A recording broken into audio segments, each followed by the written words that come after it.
guys, today we're going to tell you guys about our birth story. Why are you laughing?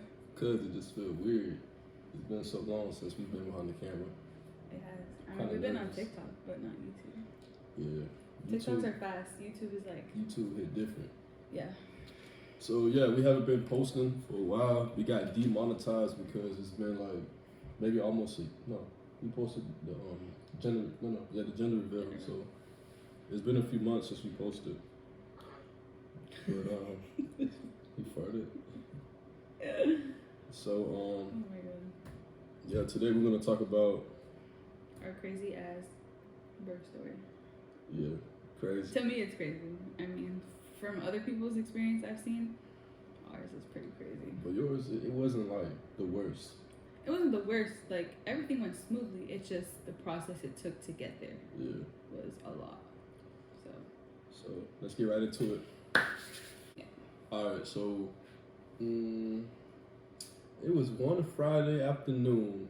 I was playing my video game and I heard a scream from the room. You're getting to it. I'm gonna tell my point of view. All right, go ahead. So I was laying in bed, Googling how to induce my labor. So we were literally gonna go for a walk. At 6:03. At 6:03. A weird number, cause she texted me. She's yeah. like, when are we gonna go walking? But no, he's too busy on his game. Yeah, I was on my video game, so I texted. I'm like 6:03. We'll go walking. Like a random ass time, 6:03. So I'm sitting there ordering pizza on my phone. So I'm laying there, and I get up, and mind you, like randomly I'll just start doing squats and I'll do like 5 squats thinking I'm gonna get somewhere, but I wasn't getting anywhere. I was always 0 centimeters every time I went to the doctor. So my 39-week appointment, I was 0 centimeters. So I was like, you know what, I'm not progressing. So anyways, I'm laying in the bed and I get up, I pick my body up, and then I just feel a gush of water come out, which is obviously my water breaking. I knew it wasn't pee. You can tell the difference between pee and your water breaking. You hear it, and then you're just like non-stop dripping. So. But at first, it was just like a little. It wasn't like crazy gush. It was just it was just a pop. Like a little. Splash. You hear it pop, and then it's like some of it was on the bed. So I'm in here on my game. Mind you, I got my headphones on too. She screamed loud as hell. She's like, I forget what she said. I don't know if she said babe or Jason, whatever. She's like, my water just broke. Like, she yelling. I'm like, stop playing. Mind you, like, she be doing TikToks and stuff. So I go in the room. I look at the tripod. She had the tripod set up. So I look at that. There's no camera on it. I see she's in bed with her legs wide open. Then I see her phone sitting next to her flat down. And I see the liquid right there. I'm like, nah, that's pee. I'm like, he got to be on your bladder. That's pee. She's like, no, my water just broke. So she got up, and that shit just kept flowing. It was like non-stop until all the way into the hospital. Like even during the hospital, it was still coming out. Like you would never think that much liquid can come out of you, but it can. Yep. So that's how it all started.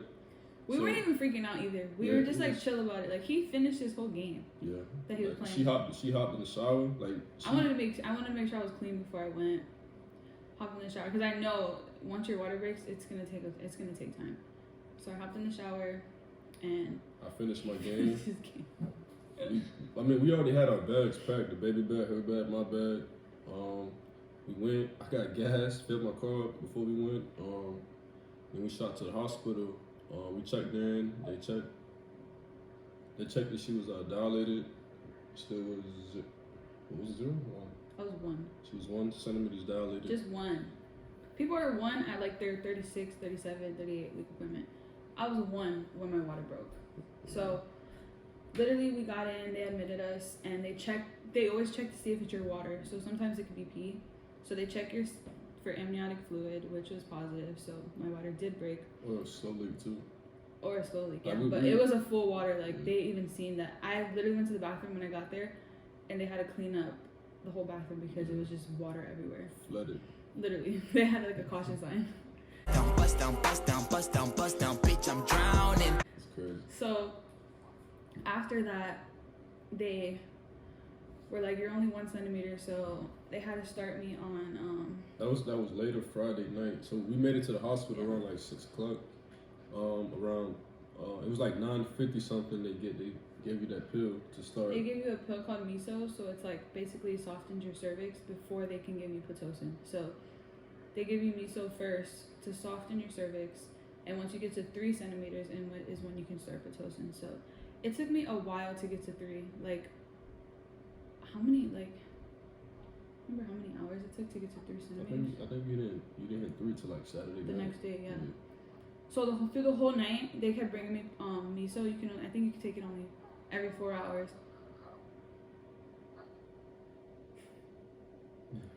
We're watching him on the camera.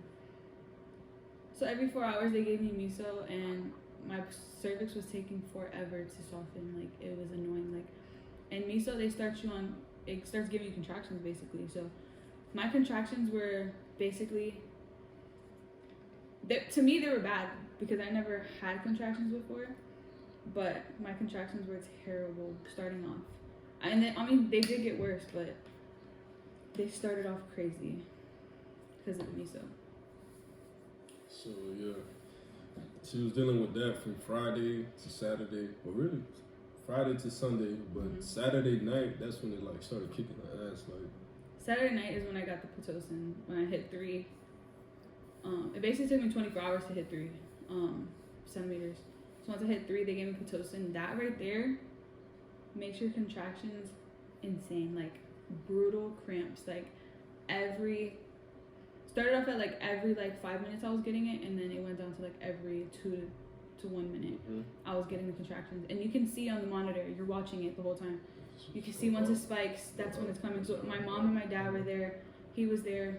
They all just were watching me like. I didn't sleep at like Saturday night. Well, she didn't sleep since like we checked in, since Friday to. It was impossible to until she gave birth. It was literally impossible. No, I ain't gonna lie. You did doze off like one time Saturday night. Probably for like 10 minutes. Maybe that's when they gave you the little medication, whatever. Yeah, Saturday night, that shit, it was like kicking. It was on. So like bad. she was tapping out at like 3 centimeters. She's like, she wants a C-section. Like she can't take it no more. But and that was just at 3 centimeters. That was just at 3. So I was saying I want a C-section because they put you under, you don't feel nothing, and then you wake up and you're done. But honestly, now that I'm thinking about it, like my postpartum would have been 10 times worse if I would have went with the C-section. So I'm happy that the doctors and everybody suggested that I didn't do the C-section. So I just dealt with the pain. But her epidural experience. Oh yeah. That shit was horrible. I was to the point where before I didn't want the epidural, but then it got to the point where it got so bad because the pitocin made my contractions worse. So I was like, just give me an epidural. I have really bad scoliosis, so I knew going in that it was gonna be tough on getting an epidural. But the guy that did it, the first guy that did terrible. it, he literally, like, we warned him about the scoliosis, and he wasn't even like, he was certified, but he wasn't the one that normally. He wasn't an anesthesiologist, basically, which are the people that specialize in it. He was just a doctor that knew how to do it, right. which I didn't even know until after. So our nurse, whatever doctor, no, who's the first person? It's the nurse, right? She's like, oh, it's gonna take. He's working on the patient. It's gonna be like 30, 45 minutes, before he come in. Like 2 minutes later, some guy come in the room with a big ass crate, he was pushing like a cart. So he's like, oh, he's gonna do the epidural, whatever. So they made her mom, her dad get out of the room. So it was me and her in there. So, he's talking about the scoliosis. He's like, oh, he could do it. Bro, he didn't even he didn't even feel on her back. He just got straight into it. He got the stuff ready, set it up, and just went right in. Boop. And he's like, oh, it's done.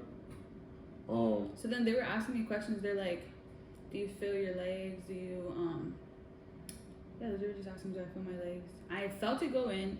It was hurting like crazy. It was burning in my back too. The only part that my leg got numb was my thigh. That was it. My right thigh. And I'm like, something's not right because they said that I wasn't supposed to feel any of my legs. So I felt everything. And then they put in did they put the catheter in? No, not yet. No. So basically, I didn't feel anything. So I'm like, this didn't work. Like, I know it didn't work. I knew, like, it's my body. I know that it wasn't working. So I told them that, and they said, give it time. So then they gave me the little push thing to put more in, and it was not doing anything. So I'm like, he had to have done it wrong. So actually made it worse. You said it felt like it worse.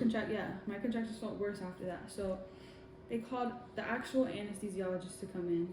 He tried it, So and the first time, like, you know, you could actually tell, like, he came in, he explained it, like, he's the one who normally do it, this and that. So he actually, like, took his time with her. Like, he was feeling on her spine. He was like, yo, like, does this feel like your back, like your spine or whatever? The first time he got it in, but he hit a vein in her back. So all the medicine inside the needle, it filled up with blood. So he had to dump it out. He had to take it out, dump it out. The second time, he missed.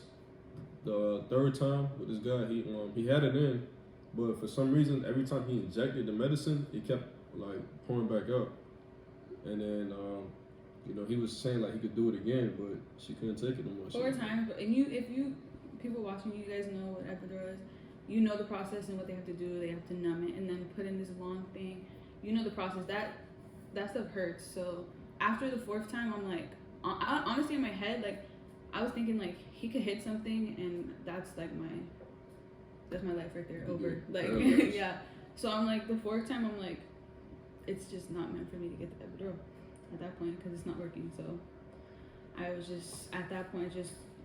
But the second guy, finished going all natural. The second guy, he was cool. He, like, the second guy, he really tried. You could tell he really tried. The first guy rushed it.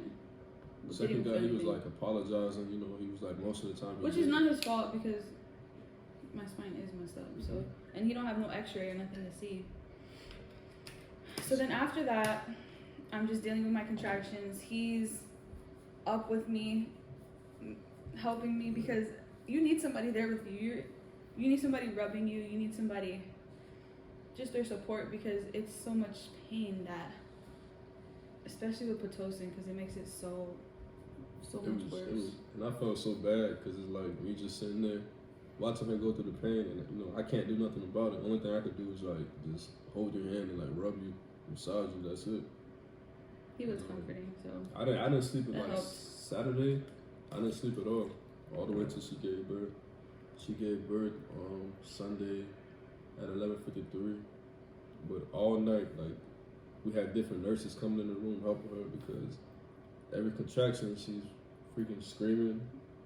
It gets to the point where your body is just like, it can't take it, so you're just known to just make noises, basically. And I always told myself I was not going to be one of the people that make noises, but trust me, it just comes out by itself. Like, it's just your body coping with the pain, I guess. But I know one thing that did help was getting in the shower. A lady came in and recommended to get in the shower and sit on your medicine ball and just put burning hot water on your back where your contractions hit at. And that helped so much that he helped me. He stood there and held the thing on my back the whole time, and that was just amazing. And I wish I could have stayed in there the whole time. You still feel the contractions, but you don't feel them as bad as, yeah. And they didn't have no pain medicine. They had only fentanyl to give me, which only lasted 20 minutes. So you get 20 minutes of less painful contractions. So I only got to get 2 rounds of that because you can't take a lot of that. So I spaced it out, got one, then another one, and yeah, the next day. She was dilating so slow too. That's the thing, my body was going so slow. People usually go fast once they get the Pitocin. Mine was just, I guess my cervix didn't want to open. So then the next day on Sunday, it honestly felt like I was in there for days and days, like weeks. That's what it felt like, because it was going so slow. So the next day, it was Sunday, and the pain was just getting so bad that I kept telling them to check me. I feel like she's ready to push. Yeah, I felt like I was ready to push. And they checked her. She's like 5. Oh my god, it was the worst. 6 centimeters. The freaking worst. And then the last one, I think she was like stuck on 6. Like 6, yeah, 6 was a while. She was stuck on 6 for a while, for a few hours. the last one, like, remember we were in the shower, and then the doctor, he finally made it in. Well, she was tapping out. She was like, she wanted a C-section. She don't care. You know, her mom was there. Her mom trying to convince her, you know, not to do it natural, this and that. Her They're mom like, you're almost there. Yeah, she's telling me to tell her to, you know, not to get a C-section, but it's like. It was getting to the point I couldn't even speak. And you feel me? Of course, everybody, you know, want to have a natural birth. You know, nobody really want to get a C-section, but it's like, if that's what she wished for, if that's what she want, you know, I'm not gonna tell her not to keep dealing with the pain. You know, that's what you can't take it anymore. That's what you got to do. I just felt like my body was just so tired from not sleeping and dealing with the pain. So like you're tired plus dealing with a crazy ass pain and then having to push. It's just like your mind is just like you can't do it. So then once the doctor did come in, he checked me. Well, he came in like he was gonna do the C-section because that's what they called him to do the C-section because that's what she was wanting. Yeah. Yeah, so he came in, he's like, oh, you want a C-section? He was like, you don't want to try the epidural? She's like, that she tried it 4 times. She's like he didn't even know it. He's like, really? So he checked her cervix. Yo, he's in there like, he was like playing inside of her. I'm like, sitting there looking at him. He's like, I think you're ready to push. That right there was like the best thing I've heard the whole time I was in the hospital was that you're ready to push. So I thought he was playing. I'm thinking that you're just gonna push a few times and then the baby comes out. No. I had to do practice pushes with the nurse at first. The doctor left. Well, you know, he pushed with me for a little bit and then he just disappeared. And then every contraction you get, you have to push. So once your contraction comes, you're like, I'm ready. They put your legs, you have to put your arms under here, under your legs, and then you start pushing. Mind you, I never had a birth, I never had a baby before, so I didn't know how to push. So I'm pushing like if I have to poop, basically. And you can tell the difference now if you have a baby, that you don't push like you have to poop, you have to push a certain way, like with your abdomen. But my body was just so like, I was pushing so hard that my blood vessels in my eyes popped, both of them. They were bloodshot red. But I don't think anybody knows how to push, obviously, in their first. If you don't have the experience. If you don't have the experience. But I was pushing for about almost 2 hours. Almost 2 hours. And at that point, I kept saying I want a C-section again because I honestly I had no more might in me. Like I had no more tension to push. Like it was just getting so hard. And then I'm just like, you feel every minute go by and it's just taking forever and ever and ever. So then they switch positions. You're up here at first, like the regular way you give birth, and then they turn you to the side. You have one leg up, and you're just pushing. She had so much support. There was a lot of nurses in there that were just so helpful, and they were like, "You're almost there." Like they were just really what's the word? They were really helpful, basically. Like they were encouraging me and. Literally, right before he came out, all the nurses that sit at the main desk, in the labor and delivery, all the nurses came in the room. Yeah, it was. They all came in there. They put a freaking while she had her legs open, they put a bar on top of the bed, and they tied a blanket, a sheet. Oh yeah, I forgot about that part. And they gave it to her to hold in her hands, she was playing tug of war while she was pushing. Yeah, you hold this thing, and then the thing with you have to your whole body has to be a certain position. You have to keep your head up, your eyes open. I learned. You keep your eyes open to not get a headache after, or to basically, which pop your blood vessels. What I did. But yeah, that helped a lot. Pulling from that little thing. And then when your knees close too, they put your legs are out like this, and then they bring your knees in, so that's that in that type of position. You feel it in your abdomen where to push at. So that right there is when I started progressing more to he was getting closer and closer. And then they kept saying, I see his head. And then me thinking that he's almost here. But they kept saying they seen his head for 45 minutes. Because you kept stop pushing. Every I know. time you stop pushing, so tired. He's going to slide back down. I was so tired. Oh my gosh. The whole time she was pushing, I could see his head. I could see his hair. It'll come up. Go down. Come up, go down. Yeah, and then once I pushed his whole body out, I had no strength in me. Like, I was just like, I literally looked like I was high. Like, I was just out of it. Like, they put him on my chest, and they're like, "You see your baby?" And I'm like, "Yeah." And I'm looking at him, and it's just blurry. Like, I didn't even feel what's the word? Conscious. Like, I didn't feel touching. conscious at all. Like, I felt like I was basically dying. That's what it felt like. And I'm just looking at him, and I'm just like I just felt crazy. We had to cut the video a little short because little man, he started crying in the background. But y'all just stay tuned, man. Y'all stay tuned for the next video. I think our next video will actually show. See what I'm talking about? We'll actually show you guys our baby Ace and talk to you guys about like our parenting life and how it's going our first week. Y'all just stay tuned.